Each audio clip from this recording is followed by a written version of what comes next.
Hello, my dear students, and welcome back. I know, exams are right around the corner and the pressure is on, isn't it? But please don't you worry one bit. Today we are going to make friends with complex numbers. And I promise you, by the end of this session, this chapter is going to feel like a piece of cake. And hey, if this helps you out, do me a small favor, nah? Hit that subscribe button and please drop your questions in the comments. I absolutely love hearing from you all. Okay, let's just jump right in. So, in your math journey, you've solved so many different kinds of equations, right? Linear, quadratic, the whole lot. But every now and then, you face a problem that feels, well, impossible to solve with the numbers we already know. Look at this equation here. X squared plus 1 equals 0. Simple enough, right? Now, if we just shift that 1 to the other side, we get x squared equals minus 1. Now, just think about it for a second, Beta. Can you think of any real number, like 2 or minus 5 or even 1 by 2, that you can square and get a negative 1? No way. It's impossible. Because a minus times a minus is a plus, and a plus times a plus is also a plus. The square is always positive or 0. So with our good old real numbers, we're completely stuck. But what if I told you that mathematics has its own superhero? A special secret character who can just swoop in and solve this impossible problem for us. Get ready, because you are about to meet this new hero. Here he is, meet I, or as we properly call it, Iota. Now, this isn't a number you discover, it's a number we invented. The clever mathematicians just said, let's define I as the square root of minus 1. And that's it. We just accept it. And by doing that, we unlock a whole new universe in maths. So the most important thing to remember is this. I squared is now equal to minus 1. Problem solved. So using our new hero I, we can create a whole new team of numbers, complex numbers. Just look at the standard form here. Z equals A plus IB. It has two parts, you see. A is the real part, the numbers you're already familiar with. And B is the number attached to our hero, I, which we call the imaginary part. So it's just one real part and one imaginary part hanging out together. Okay, so we have these fantastic new numbers, but how do we actually play with them? Let's quickly look at the simple rules for how they add and multiply. It's easier than you think. Adding them is super easy. Just think of it like this. The real part is your actual rupees, and the imaginary part is, say, your Instagram followers. You can't mix them up, right? You add rupees to rupees and followers to followers. So in our example, we add the real parts, 2 and 4, and we get 6. Then we add the imaginary parts, 3 and 5, to get 8. So the answer is simply 6 plus 8i. It's that straightforward, Beta. Now, wait, don't get scared by this formula. It might look a little complicated, but it's not. It's just like how you normally multiply two brackets. You do your usual multiplication, but you have to remember that one magic rule. Whenever you see I squared, you must replace it with minus 1. See, the last term would be IB times ID, which is I squared times BD. Since I squared is minus 1, that becomes minus BD, which is a real number. That's why it joins the other real part in the final answer. You know, every complex number has a kind of secret identity, just like a superhero. It has two special properties that are very important for your exams. Think of them as the number's strength level and its mirror image. Let's check them out. So where do all these new numbers live? Well, they have their own special world called the Argand Plane. It's just like your normal graph paper, but with a cool twist. The x-axis is now the real axis, and the y-axis is the imaginary axis.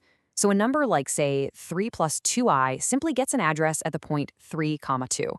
Every single complex number has its own unique home here. Okay, this is so cool. Here are our two secret properties. On the left, we have the modulus. See that line coming from the center, from home base at 0, 0? The length of that line is the modulus. It's just the distance, which you can find using the good old Pythagoras theorem. And on the right, we have the conjugate. Look closely. It's just the mirror image of our number, reflected across the real axis. All you do is flip the sign of the imaginary part.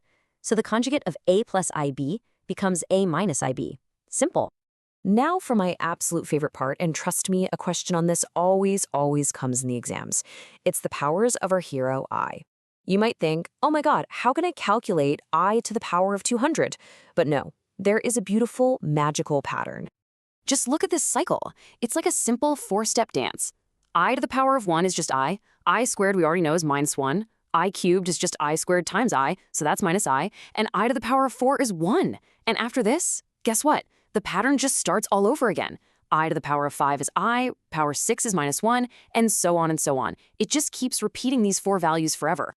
So what's the trick to finding a really high power, like I to the power of 99? It's so simple. Just take the power, 99, and divide it by 4. Then you only need to look at the remainder. If the remainder is 1, the answer is I. If the remainder is 2, the answer is -1. If the remainder is 3, the answer is -I. And if it divides perfectly, meaning the remainder is 0, the answer is 1. This rule is a total lifesaver in exams. Okay, enough theory. Beta. What's the point of learning all this if we can't use it, right? The best way to learn is by doing. So let's take everything we've just learned and use it to solve a real board exam type of question. You'll see how beautifully it all fits together. All right, here's a very, very common question, taken straight from your textbook, in fact. We need to find the multiplicative inverse of z equals 4 minus 3i. Now, that term multiplicative inverse sounds very heavy and fancy, no? But it just means 1 divided by z. That's all. And luckily for us, there's a simple formula for that, which uses the 2 secret properties we just learned about. The inverse of z is just its conjugate divided by its modulus squared. So let's quickly find those 2 things. Let's do this step by step. It's super easy. First, the conjugate. Our number is 4 minus 3i, so we just flip the sign in the middle to get 4 plus 3i. Done. Next, the modulus squared. We take the real part, 4, and square it. We take the imaginary part, -3, and square it. So that's 16 plus 9, which gives us 25. 2 steps and we're almost there. Now for the grand finale, we just put our 2 pieces into the formula. The conjugate, which is 4 plus 3i, goes on top. The modulus squared, 25, goes on the bottom. And there is our answer. We just write it nicely in the standard a plus ib form, so it becomes 4 by 25 plus I times 3 by 25. That's it. You're done. Full marks for you. So let's do a super fast revision before you run off. Just remember these 5 things. 1, our hero is I, which is the square root of -1. 2, a complex number is z equals a plus ib. 3, modulus is just the distance from the origin. 4, conjugate is the mirror image. And 5, powers of I have that magic repeating cycle of 4. If you just remember these points, you can solve almost any problem from this chapter. Before we finish, here's a little food for thought for you. We started this entire journey just to solve one little impossible equation. Now that we have this incredibly powerful new type of number, what other amazing impossible problems, maybe in physics or in electrical engineering, do you think we can now solve?